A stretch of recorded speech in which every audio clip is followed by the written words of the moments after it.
Hello everybody and welcome to the ESL UK Premiership. My name is Munchables and joining me once again is the wonderful Andy Vedius Day. How are you doing, man? I'm a little bit out of breath, but I'm good, my friend. Excellent news. At least you're here with us. We were not sure if you were going to be, but we are here and we are ready to kick off the day. As you can see on your screens, our two matchups for today are going to be the National University Esports League up against XL Esports, followed by FM Esports up against Choke Gaming. Now, we've had a few roster swaps across the board, and because of that, over the last couple of months, NUEL versus XL has almost kind of become a little bit of a grudge match here. Yeah, quite a few of the players from the NUEL have actually moved over to XL. Obviously, some things have happened, but the one that has stuck around is Billy, traditionally known as Crash Club Billy, the former top laner for the NUEL. Wanted to aspire, wanted to move teams, felt like he could pursue a little bit more in a different organization, and that's why he's decided to join XL. Unfortunately, XL one of the bottom four teams alongside with the NUEL, and they are in a very similar situation to Terracotta Army, like we saw yesterday, who are mainly fighting to get as high a seed as possible coming into the promotion tournament later on in the year.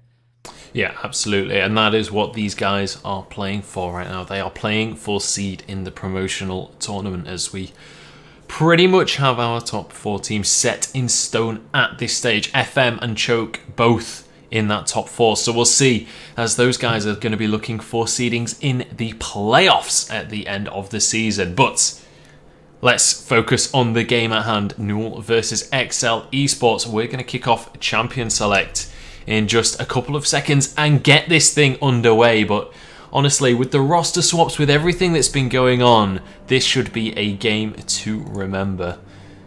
Well, I'm hoping so, and you know, we've only got great games coming up for everybody today. You know, we've got once again another battle with the bottom four teams, and then later on we got a battle with the top four teams. So very important games, everybody fighting for those seeds coming into the end of the season, and this game should be pretty exciting.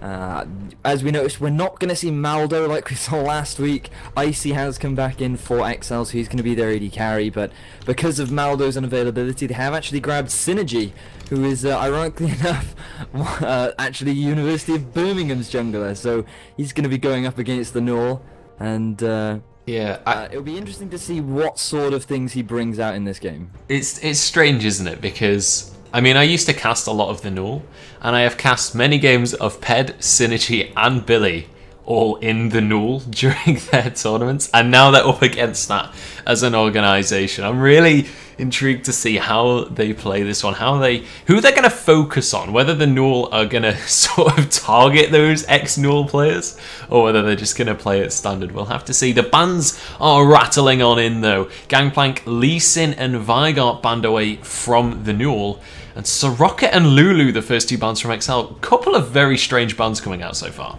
Yeah, they're pretty targeted bans from both sides, really. I believe the Gangplank definitely orientated towards Billy. We talked about in the past how much of a KDA king he is, and Gangplank is no exception from that. Lee Sin, bit of a target ban towards Synergy. He is well known for that champion. In particular, about a year ago, it was I who taught him how to play the champion.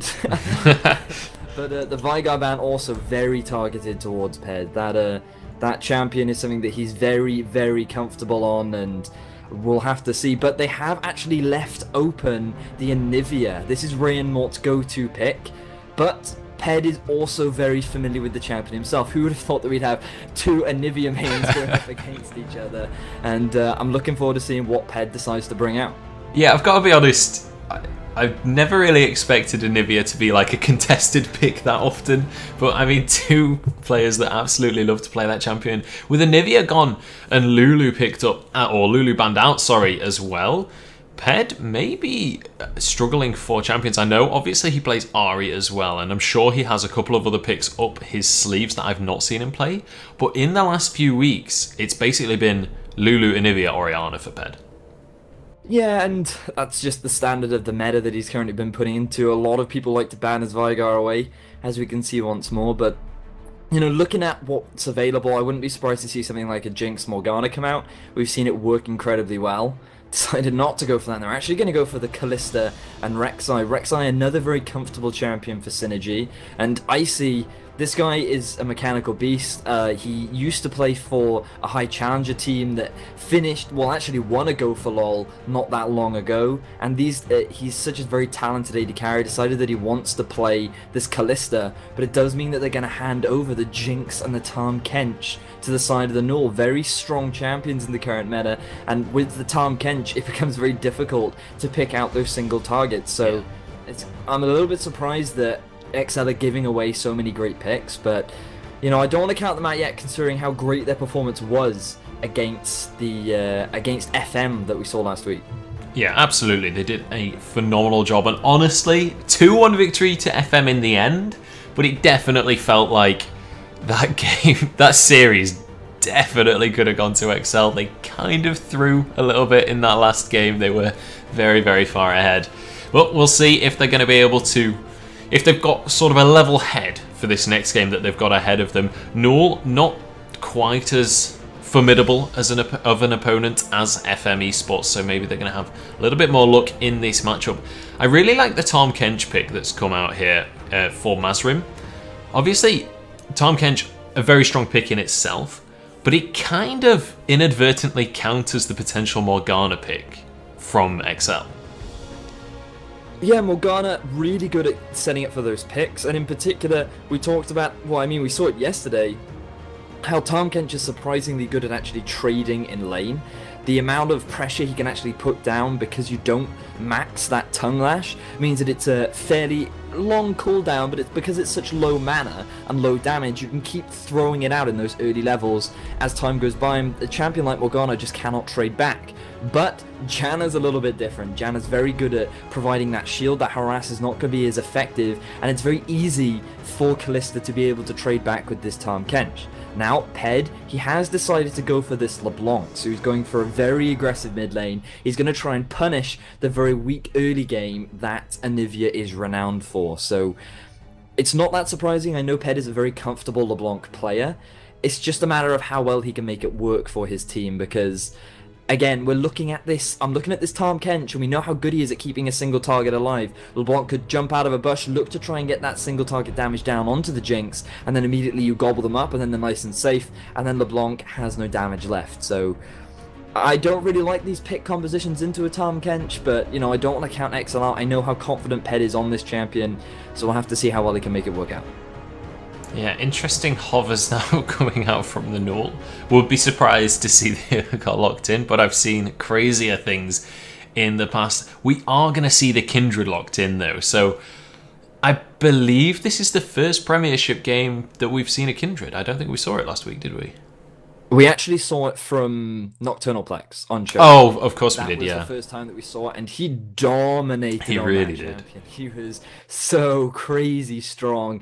He really managed to do a good job on that. And apparently the Urgot is actually a Maokai flex pick, so it does appear that Mazrim doesn't have Maokai available to him, nor does he have Kindred. Who doesn't own Maokai? Apparently Mazrim does, so they're going to hand that one over. But that does mean that Billy, the KDA King, could very well get himself a Fiora, and oh, I really think that's scary for the side of the NUEL. You do not want to give this guy a carry champion. He has a 9.5 KDA on a Malphite. On a Malphite. Imagine what he can do when he gets his hands on something like a Fiora, or maybe even... Please lock it in. It could very well be. This guy knows his Heimerdinger. I've played against him many times. He's just toying with our emotions. I would have been so happy to see him on a little bit more of a carry champion, yeah. But that Malphite, again, I've already said, 9.5 KDA. He is crazy strong on that guy. He does a great job, and I'm looking forward to seeing him play it. Okay, so we will be remaking the lobby for this one because the Urgot is a placeholder for Maokai. In case anyone is new to the concept of proxy picks, essentially, if one of the players doesn't own a champion that they are wanting to play, that they are wanting to trade, etc., then they will pick a random champion, lock it in, message the other players, message the admins, and explain that it is a placeholder for whatever other champion. And when it's a champion like Urgot, it's not necessarily going to be an issue in regards to taking away an enemy's pick or anything like that. So locked in the Urgot, it's actually a Maokai, let everyone know of that. So they're just going to quickly remake the champion select. All of the bans will be the same, or champions that weren't picked, and the picks will be the same. So should be able to get this one underway in just a couple of minutes. We'll have a bit more of a deeper talk about the team compositions once we've got them up on your screens. Don't really want to be talking about things that you're not aware of. So, but I mean, this matchup in general, we've seen quite a bit of banter in this sort of pre-game lobby. There seems to be, I feel like there are a couple of sort of tender nerves on the line here. But at the same time, these guys do seem to be relatively friendly towards each other at the same time. So we should be able to get this up and running ASAP. Yeah, I think, remember, the main thing about this game is that it's the bottom 4 teams playing against each other now. There's no way for any of these teams, because they've all lost 4 games, there's no way for them to be able to qualify for the playoffs at the end of the season. So because of that, it means that they're basically just fighting for seedings going into the promotion tournament, and the best you can do is try and finish 5th overall in the Premiership, because that means that you will play against the lowest seed coming up from the qualifying tournament, which people still can compete in, and I do imagine that one of our admins will post a link to how you can get involved with that in the Twitch chat. But yeah, it's really important that you try and get as high seed as possible, because you don't want to run the risk of playing against one of the stronger teams. So right now we are going to be jumping back into picks and bans. Everyone's going to sort out their picks, and the most interesting pick is the fact that we're actually going to see Shaven Tortoise playing this Kindred, and I don't know how comfortable he is on the champion. We've seen it do wonders for Plex in the past, and he really managed to get an early lead, which propelled his team into a great position where they could then carry from that point. But we didn't really see him have that much of an impact coming into the bin late game. You have to remember that she is an AD carry in the jungle, so while she may be very strong in terms of her ability to trade, her ability, from her passive, she naturally gets percentage current health damage, and she has a lot of dueling potential, but she's still a squishy AD carry that can be locked down. And when you're playing against a LeBlanc, when you're playing against a Malphite, it's naturally not that difficult to lock you down. So we'll have to see how well Shaven Tortoise can make it work. In the past, we saw him apply very little pressure during the early game, and I haven't seen Synergy really in a very long time play, so I don't know how his playstyles work these days. I don't really want to put all the pressure on the junglers, but I feel it's going to be quite important, because this mid lane, I feel, could be very volatile, and if Shaven Tortoise can't provide any support for Rayenmore, I think he's really going to struggle. I think he's going to have a very difficult time, and I can't quite see what some of the spells he's running just yet, but I imagine he's going to go for the flash teleport, because I think that's the safest thing to do when you're going up against a LeBlanc. Yeah, for sure, and we'll see what some of the spells they all opt to go for as the champion select ends. And there we go, there's the reshuffle of all of those spells. We're going to see the teleport going in on Rayenmort there, and Ped deciding to run Ignite for this lane.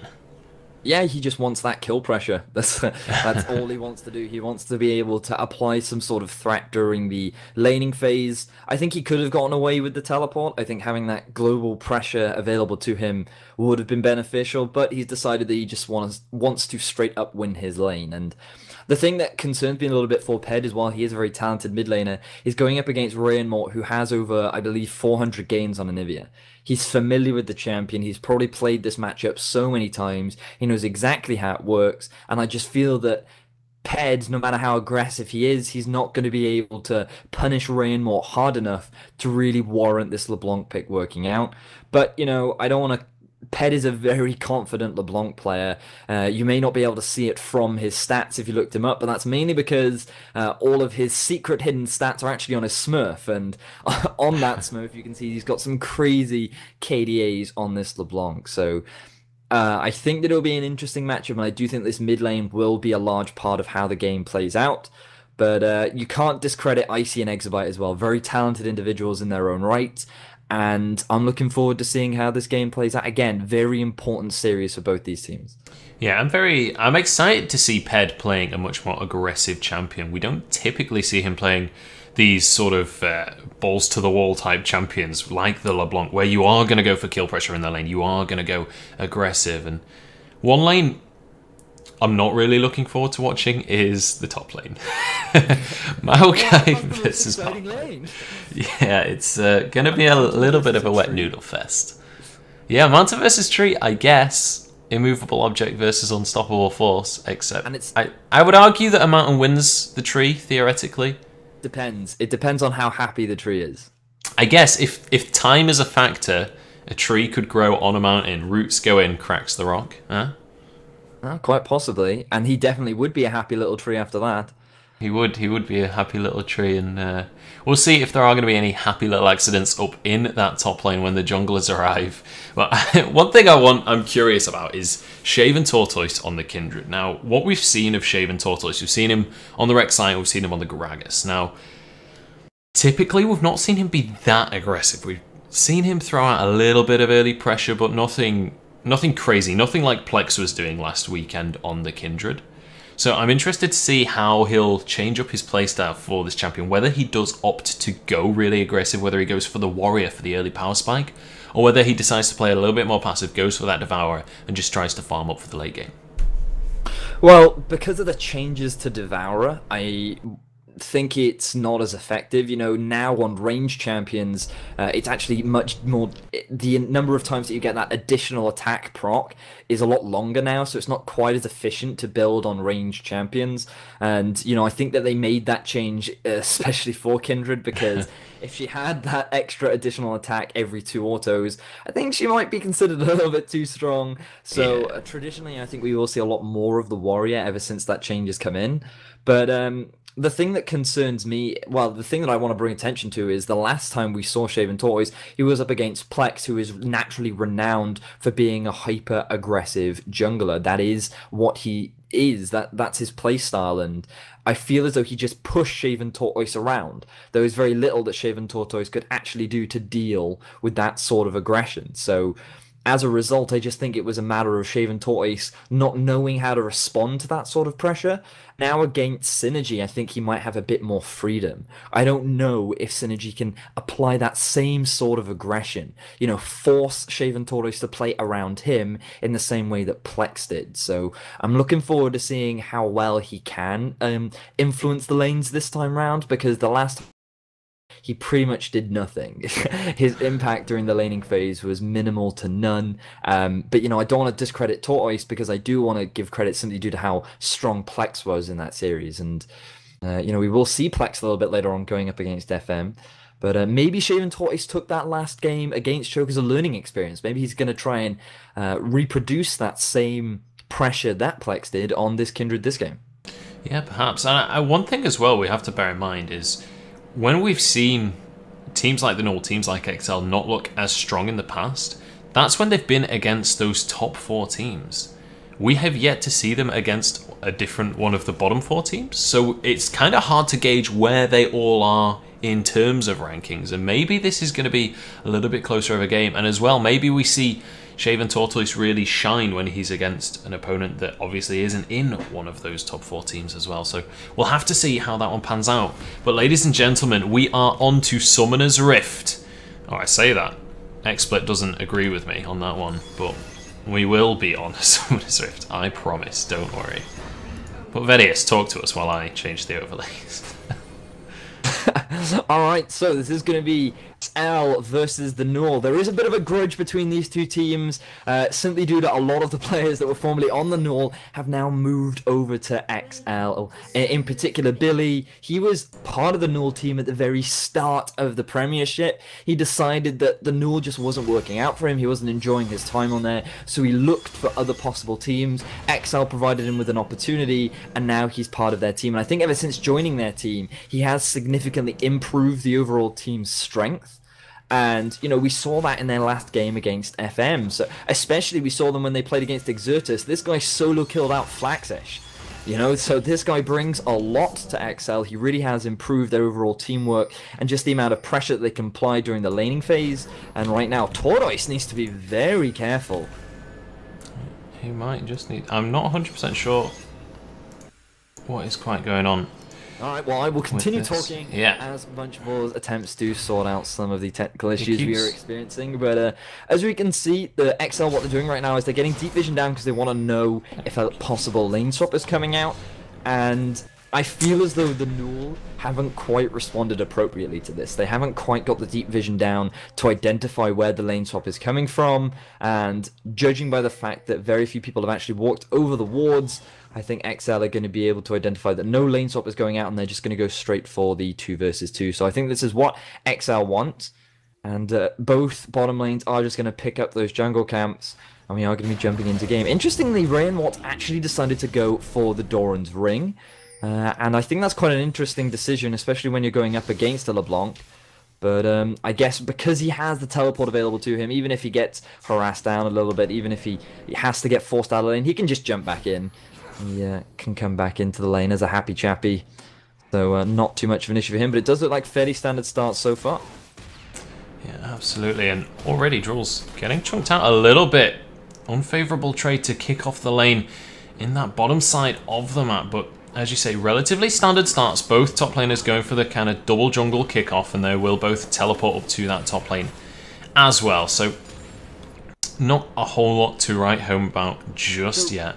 This right here is actually a really well played by XL, because one thing that you often do is if you're not taking a jungle camp at level 1, but your opponents have, you will naturally have a health advantage as well as a potion advantage because you didn't have to use anything to pick up the jungle camp. So what you can do is you can basically, because you get to lane faster, you walk up and you zone your opponents away from the creeps, and because you naturally have that health advantage having gotten into lane earlier, it's very easy to zone them away and apply a huge amount of pressure, and that's exactly what they did. They were able to force them away, get a favorable trade down, and now Icy and Exabyte have pretty good control over this lane, forcing Draws and Mazrim to farm under tower. And the last time we saw them be in this situation against Choke, the NUEL really struggled, you know, constantly being forced under tower, having to just get as much farm as you can while dealing with the tower damage, resulted in them slowly bleeding out, and Choke's bottom lane, Jokerism in particular, pretty much getting out of control. Yeah, well, on the other side of that scale, while they are farming under tower, they are completely even in CS so far, and actually a couple of CS lead going out for draws. So while they've had the pressure, they've not really necessarily got all of the CS that they should have been getting while pushing that lane up. But we'll see how that changes in the next few minutes. Obviously only a couple of CS difference. Oh, the Prey Seeker doesn't quite land on that Razor Chicken, and Synergy just gonna have to walk away with nothing in his pockets there. Right now though, look at Ray and Mort taking a huge amount of damage. Synergy's coming for a gank. He certainly is, and he's going to get the knock up onto the Frozen Bird, but the flash out of Ray and Mort is going to mean that he is able to float away to safety, but incredibly low mobility champion, and now doesn't have flash available.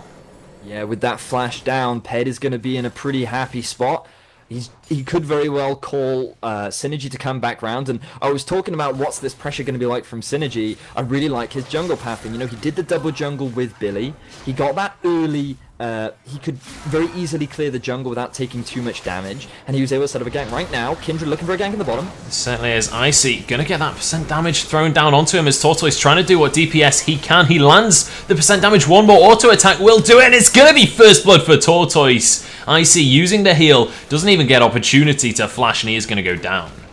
Right there, Icy did not respect the damage coming out from Shaven Tortoise. He didn't even realise that that third proc of the Mounted Dread was sitting on top of him, and because Shaven Tortoise was able to get that last hit off, it took a huge chunk of his health out that he just wasn't prepared for. And this is one of the things you need to be aware of. These new champions that people aren't quite familiar with could come out, and you have to prepare for them. You know, there is this new factor that you don't quite know how much damage they do, how their abilities work, and I think right there, Icy just was caught off guard, and now Drew's picking up a nice CS advantage as well as first blood onto the Shaven Tortoise is going to do the NUEL a lot of favours. Picking up that very early brutalizer means that Shaven Tortoise's early aggression is going to pay off. Yeah, unfortunately, Drew's didn't get an assist on that one, so could have been better for them. Obviously not quite ideal.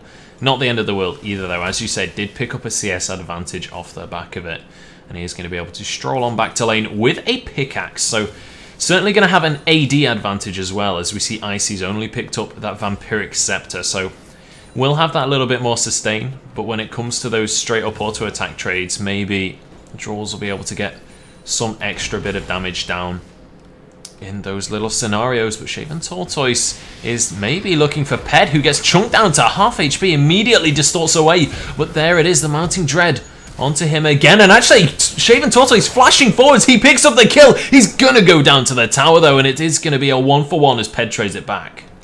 Still, that was a pretty aggressive play from Shaven Tortoise. He knew exactly how much damage he could do. Once again, the third proc of Man in Dread, chunking Ped out, preventing him from getting away. But because of the damage coming out from Ped, he is still able to get a return kill. And, you know, I feel as though Ped perhaps could have flashed out of that one, and they could have just traded flash for flash, but Ped wanted to get a return kill.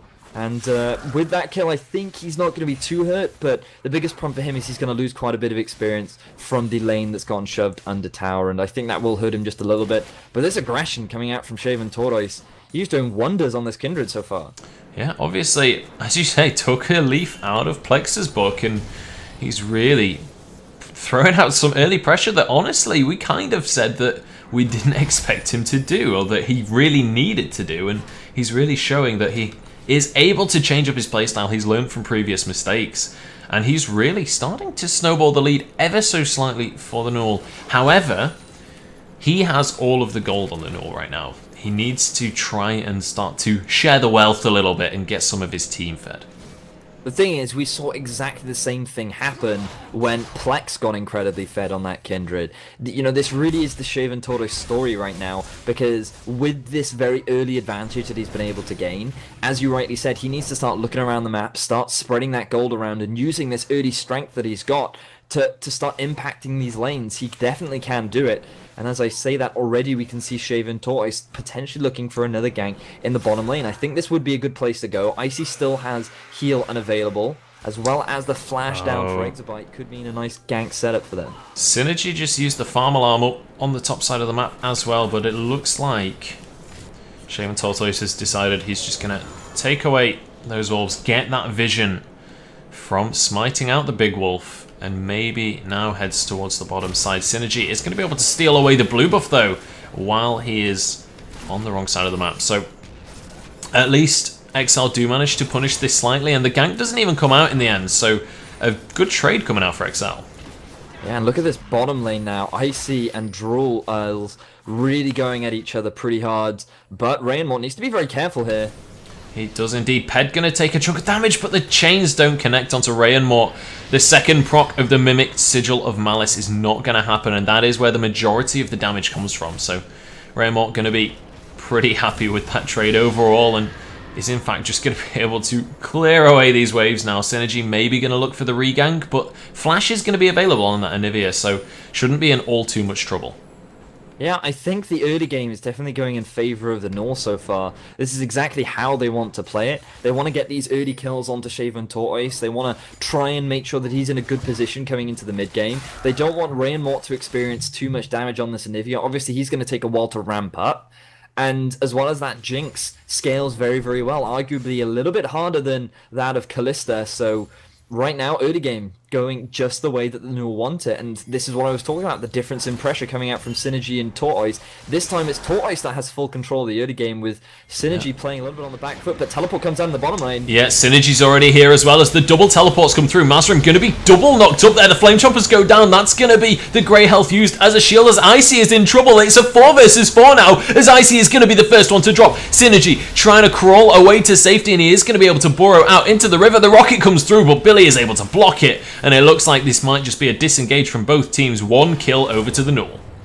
Yeah, wow, what a very aggressive play coming out from XL. They felt like they needed to set something up in the bottom lane, but Mazrim, he did such a great job of keeping Drools in his mouth for as long as possible, and he actually managed to spit Drools out just at the edge of the unstoppable force that came out from Billy. And because they invested so many resources in trying to shut down Mazrim and Drools, they left Icy completely on his own in the backline. There was nothing he could do against Victorio and Rainmort, who were very easily able to pick that one up, and handing that kill over to Rainmort is not what XL want to do. Right there, they just forced things a little bit too hard, and it ended up backfiring. So once again, NUEL making a very great play in full control of this early game. Yeah, absolutely. And as you say, their composition definitely is going to do phenomenally well during the later stages of this game. You've got the Anivia, you've got the Jinx, and up against a Kalista who, as an AD carry, isn't necessarily one of those sort of hyper carries that we talk about, like Jinx is, like the Vaynes, the sort of late game superstars, I guess. And I mean, honestly, it could start to look a little bit dicey for XL unless they can start to get something going towards this mid game. They do have a very, very strong mid game composition. Yeah, they really do, but the problem is for Icy is that he is pretty far behind on items right now. You can already see the BF sword as well as the pickaxe completed for draws, whereas Icy's only sitting on that bilge water cutlass, meaning it's very difficult for them to trade. But right now, Shaven Tortoise is in the middle of the jungle, in the river, sorry. He is. He's on his own in a 2 versus 1, and he might just be going down. That is going to be Lamb's Respite, and he's going to be gobbled up by Mazrim, who pulls his jungler to safety. 4 members here of XL, all trying to get that kill, and nobody able to quite finish it off. But the dragon might just be the consolation prize that they are looking for. Shaven Tortoise having to head back to base. So with the smite advantage, I would expect XL to be able to pick this one up. I keep on nearly calling XL the NUEL purely because Synergy's there, and I'm so used to Synergy being on the NUEL. But there it is, that's going to be the dragon picked up. It was actually Ped that finished it off in the end. I think Synergy's smite maybe. Oh, caught up with the rocket comes through! Trolls takes the kill in the end. And honestly, the NUEL are going to be happy with that trade. They really are. You know, it's only the first dragon. It's not that bad. And being able to pick up a kill onto Synergy is definitely something that Draws is going to be happy about. He's now going to be very close to completing that Infinity Edge. But, you know, while Draws has been doing a good job, we have to give credit to Mazrim. This guy last week, his Blitzcrank was absolutely insane. He was the whole reason that the NUEL were able to hold their own against Choke. But Ped very low. He is indeed. And he is going to go down in the end. Rayenmort taking that one in the end, and that is going to be a second kill for the Frozen Bird in that mid lane. Doing a phenomenal job so far, and honestly, I feel like XL really can't afford to be losing the early game like they have been. No, this is what I was talking about, and the thing is, Shaven Tortoise's early game went so well for them that the moment Ped went aggressive, he was there to support Rayenmort, and there was nothing he could do in that 2 versus 1. If a LeBlanc falls behind during the early game, it's very difficult for her to have an impact coming into the mid and late stages, and because of how familiar Rayenmort is on the champion, I said that it would be difficult for them to really punish him. And you can see that right now, sitting at 2-0 and 2, that teleport doing him huge amounts of favors to be able to get some kills in the bottom lane, and now get a kill onto Ped. Means that right now NUEL looking like in a very commanding position coming into this game. And, you know, arguably this is a little bit unexpected, but this new NUEL lineup, you know, against Choke, they were... The interesting thing is, when they were played up against Choke, it looked very one-sided. You know, Choke looked like they were in full control, and then XL versus FM, it looked like the XL could have 2-0'd the FM. So yeah, you'd think coming into this matchup that it should be heavily in favor of XL, but I just feel as though that the NUEL have got a lot of their comfort champions. Shaven Tortoise has been working on this Kindred during the last week, and they're making a lot of things work for them. So I'm very impressed with how the NUEL have developed, and right now they're really putting XL on the backline. Yeah, they certainly are, and Synergy going to be looking to try and make a change here. He's going to be able to get that scan down. Rayenmort does have his flash available. Obviously, they're just trying to get some pressure out here. If they can get Ped a couple of kills here, if they can get the LeBlanc fed, that really will make a difference in these fights. Obviously, as I mentioned earlier, you've got that Anivia, which if you can get a LeBlanc onto an Anivia, she is going to just explode, force that egg form very early into a fight. If they can do that, then they're going to be in a fantastic position. But so far, they've not really been able to find that position for themselves. The thing that concerns me is I think it's very difficult for XL to actually kill Rayenmort at this point. Same for Draws, and Synergy may have put Draws out of position. Yeah, Flame Chomps go down, and in fact the teleport even going to come through from Billy Draws, I'm afraid, is going to be going down there. But the double teleport comes through, actually, from the NUEL, and they're looking to turn this into a fight. Synergy on the front line here as Mazrim comes in with the Abyssal Voyage. Synergy going to be absolutely obliterated now as Billy gets a 2-man knockup, but I'm not sure if 2-man is quite enough. Ped going to be exhausted, and that blocks most of his damage. Icy has been attacking from the backline this whole time, though, as Shaven Tortoise is ticking away, but the Ignite runs out, and he's going to walk away with with his life. That's another kill coming across to the NUEL as it turns into a 2-for-1. They start the fight 4 versus 5, but they manage to pull it off anyway. And Rayenmort needs to be very careful though, he's a little bit overextended. Icy takes a huge chunk of damage. He does indeed, and it's going to be Ped going in, but he just doesn't have the damage, and Victorio, Arcane smashes him to the ground. And now the NUEL looking to be in a fantastic position to start to try and take this tower. They're forcing everybody away. Synergy came in with the farm alarm. He's going to get the knockup. Victorio's trapped under tower, but he is more than tanky enough to walk away with this one. The sapling scaring away the support and AD carry. And the NUEL, they're getting away with murder, quite literally. Mazrim is just playing so phenomenally well on this Tahm Kench. He's eating the right people at just the right time. He did a great job of keeping everybody alive just as they're about to fall down. And the sad thing for XL is they didn't even get a single kill. Shaven Tortoise was the lowest member of that fight, and the Ignite just wasn't enough to take him down. And this is what I was saying about this LeBlanc pick. It's just so hard for him to get really involved in this fight. There are so many threats coming out from the NUEL, but Shaven Tortoise, I think he's just in a little bit of trouble. Yeah, it might just be you are able to kite a bit on that champion, but it's going to be difficult to kite a Malphite when he throws that seismic shard at you. Ped gonna roam up to that top lane, picks himself up that kill, but in the meantime we've got Jules pushing away on that Jinx. He's going to be able to pick up the second tower of the game for the National University Esports League, and they extend their gold lead to 5,000 at just 17 minutes in the game. That is a crazy lead, and now Rayenmort, they're trying to aggress upon him, but a beautiful wall is just going to deny anything.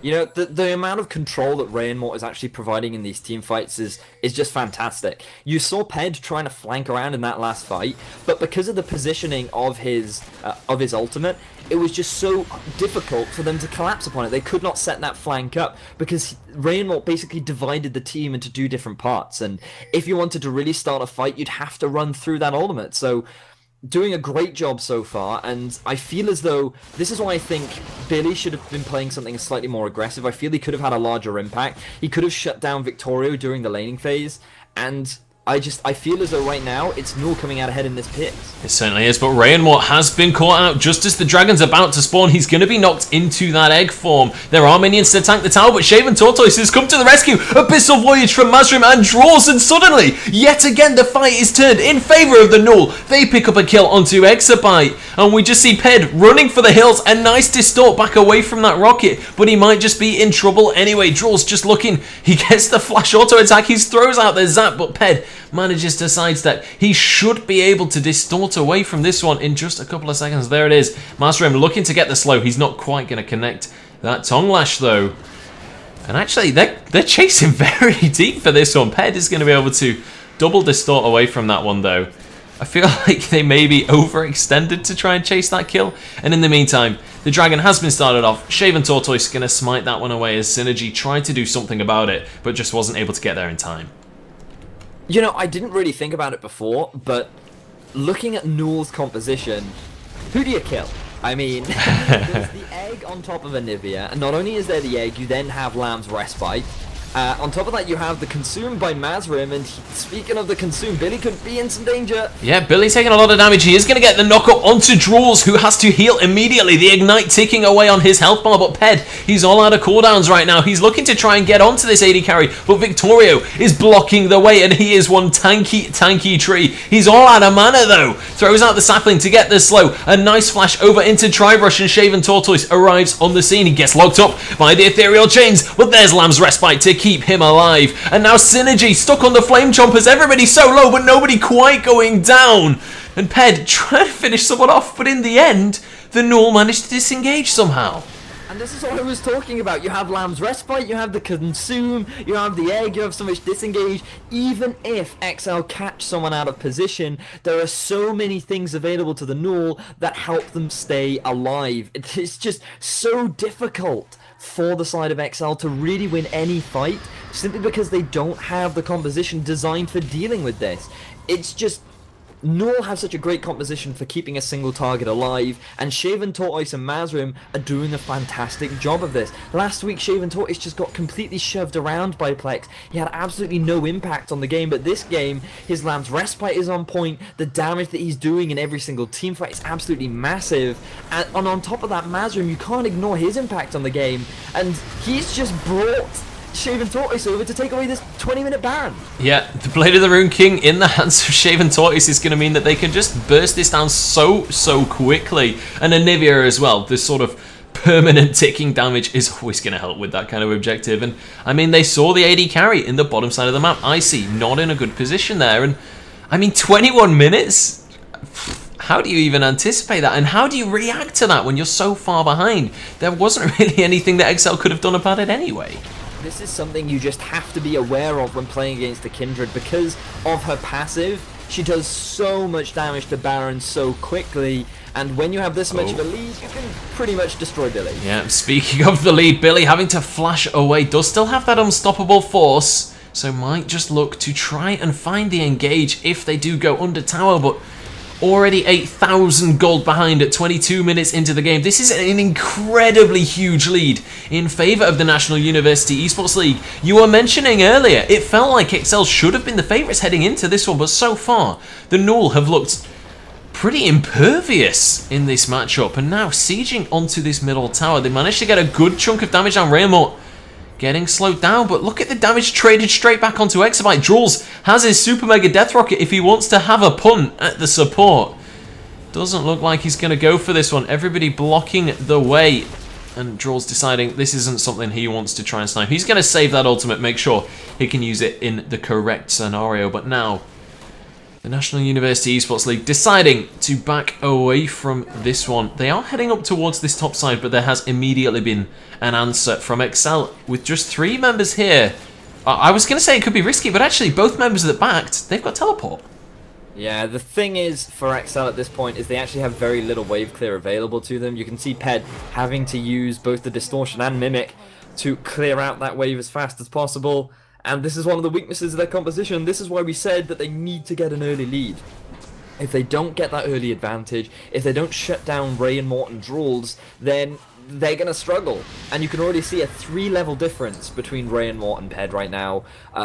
I was very skeptical about picking this LeBlanc pick into the Anivia. I think Ped didn't quite respect how comfortable Ray and Mort was on the champion, and as a result of that, Ray and Mort now in a fantastic position. 2-0 and 6 on this champion, has been doing a huge amount of work, but I just feel as though this game has largely been, you know, it might not seem like it, but it really has been the Mazrim show because of how well he's played this Tahm Kench. Using that Abyssal Voyage to set up for ganks all around the map. You saw when XL tried to set up pick onto Rainmore, he immediately brought draws to the mid lane and was like, yo fam, we got your back. And he just consumes the right targets at the right point, and he knows when to be aggressive. He consumes the enemies at just the right time to be able to shut them down, and because it does percentage max health, it's a surprising amount of burst damage that can actually come out of the support. And I'm just so impressed with how well Mazrim has been playing, especially seeing as last week he seemed to be the one and only hope for the side of the NUEL when they were playing against Choke, landing those Blitzcranks hook. I'm just really impressed with how well this guy is doing on the Tahm Kench, and I'd be surprised to see if he got it in the next game. Yeah, Mazrim really has been a shining light for the NUEL, but honestly, this game specifically, everybody on the NUEL has been stepping up to the plate. Victorio has been caught out now. The Vengeful Maelstrom is going to go up. He's a very, very tanky treat, and he's actually going to chunk down Ped. If he can land a little bit more of a combo, he might just be able to finish that mid laner. Ray and Mort going to TP in. That is going to force the disengage out of XL.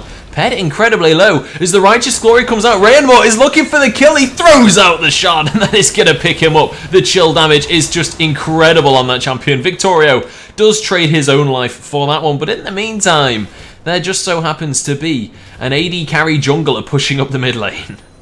That was very unfortunate for the side of XL. You can just see the difference in tankiness available to Victorio, and because Pet, oh hang on, Shaven Tortoise. Yeah, Shaven Tortoise way overextended on this one. He's going to try and do some damage to Icy. Does chunk him down, but in that kind of scenario, you're not really going to be able to survive. And in the meantime though, the NUEL can just answer with a tower up in that top lane.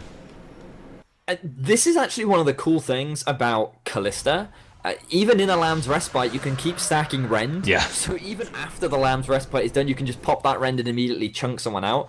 Unfortunately for Icy, he's never really been in a position to do that because of how much pressure has come down into the bottom lane, but he does now have that Ruin's Hurricane. He's got the Blade of the Ruin King, and while that is good for XL, the fact that there's a 9,500 gold difference between the two teams, because there's a 3-level difference between the mid laners, I think it's going to be a slow bleed out for XL at this point. I think they need to concentrate on what they can do coming into the next game. I think they need to look to maybe see how well the NUEL can play around the late game, because something that a lot of new teams in particular struggle to do with is know how to play around vision, how to capitalize on their advantage, and how to set up a siege. Sometimes you just see them group and push down a tower, which isn't always the best thing to do because you can put yourself in a bit of an unfavorable position. It could very well be an opportunity for XL to get a catch. So they need to be playing around their vision, looking for picks, wait for this Baron that comes up in about a minute and a half, and play around things like this. So right now, they are looking to set up a siege in the middle lane. Let's see how well if they can make this work for them. Yeah, Mazrim is surprisingly squishy on that Tahm Kench. He has opted to go for that Zeke's Harbinger, so not going to be particularly tanky just yet. And that is one of the sort of assets that Tahm Kench typically has, is the tankiness. A lot of knockups coming out, and it's actually going to be Synergy engaging the fight here onto Victorio, but immediately they disengage. And just look how much damage everybody from XL took. They literally went in and got knockups onto the tank, and immediately they're all chunked down. This is an insane damage lead that the National University Esports League have. The amount of control that comes out from Raynort's Glacial Storm is just unreal. Every time XL try to even slightly engage, he just does this. He throws down the Glacial Storm, he throws down the Drools is in so much trouble. Lamb's Respite comes to the rescue. He's going to be kept alive, and immediately everybody has to back away. The Super Mega Death Rocket can't quite finish its target, but it is going to mean that the tower is going to go down, and the inhibitor will follow. Drools managing to dodge the ethereal chains, and that means he doesn't go down to Ped. And that is going to be just pretty much a free objective for the NUEL. Nothing XL can do about it. And now Baron up in 13 seconds. The NUEL heading back to base though. This is potentially a Hail Mary play that could come out from XL. They have to be cautious though, because the teleport is still available on Victorio. And if they do go for the Baron, while they do have a fairly fast Baron take, it could very well be a situation where the rest of the NUEL can easily collapse and turn it in their favour. Having picked up that first inhibitor, you can really see how well their composition is at just denying that pick. Draws was out of position. He should have died, but because of Lamb's Respite, because of Mazrim's Consume, it's just, you can't get them. And this is what I was saying in Champion Select. You just can't run a pick comp against this style of protection that is available. And the thing is, it's not even protection of a single target. Lamb's Respite keeps everyone alive.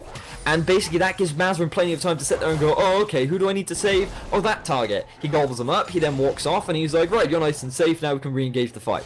And because XL invest all of their resources onto a single target, they then have nothing to deal with the re-engage, and it's always NUEL coming out ahead. I really like this composition coming out from the NUEL, and I'm looking forward to seeing what they do in the next game and how well XL can adapt.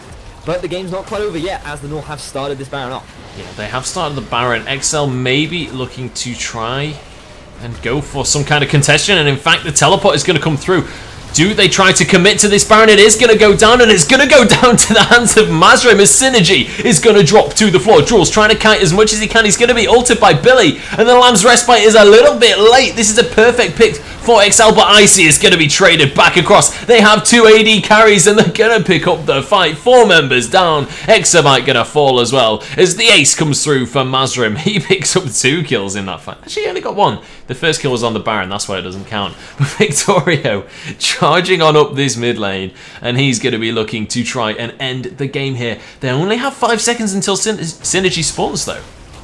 But there's very little that she's going to be able to do against these Baroned up super minions. These Nexus towers are going to fall down very, very fast, and that was just a very well played fight coming out from the NUEL. The thing is, I feel like Icy actually had an opportunity to turn that fight around. Notice how he still has both of his summoners available, and looking at that last fight, if he'd stayed within the Lamb's Respite, he could very well have gotten a last bit of health long enough to be able to pop the Rend, but because he was shut down before he could use that Rend, He wasn't able to turn the fight around. He ended up losing his life, and it was pretty much an easy cleanup for the side of the NUEL. And well, bit of a, I kind of want to say an upset because this is something that I wasn't expecting, but you know, you have to give credit to the NUEL. They played comfort champions, they executed their composition very, very well, and I feel as though XL need to change up their composition coming into their next game because this is not something that really worked into what the NUEL was running. And I feel as though we're going to see a couple changes in bans, but now that XL are on the blue side, I think they're going to be in a slightly more favourable position. I can't see Raynor getting a Nivea again. I don't know if Shaven Tortoise is going to get that Kindred again. Same for Jinx. But then, like, what do you take away? Mazrim had a fantastic game. It's a tough one to call for XL. Yeah, and I think my favourite part of how the NUEL played that was Mazrim and Drools at pretty much all points in the game were side by side. And they were the two with any kind of weakness in regards to being unkillable. Obviously, Anivia, Kindred, and Maokai are all pretty much unkillable. And then the two that had that weakness, you just stick them together. They're permanently together. And that way, Jinx always has that unkillableness. And I mean, Tahm Kench, he's got 2 health bars. That's all we need to say about that one.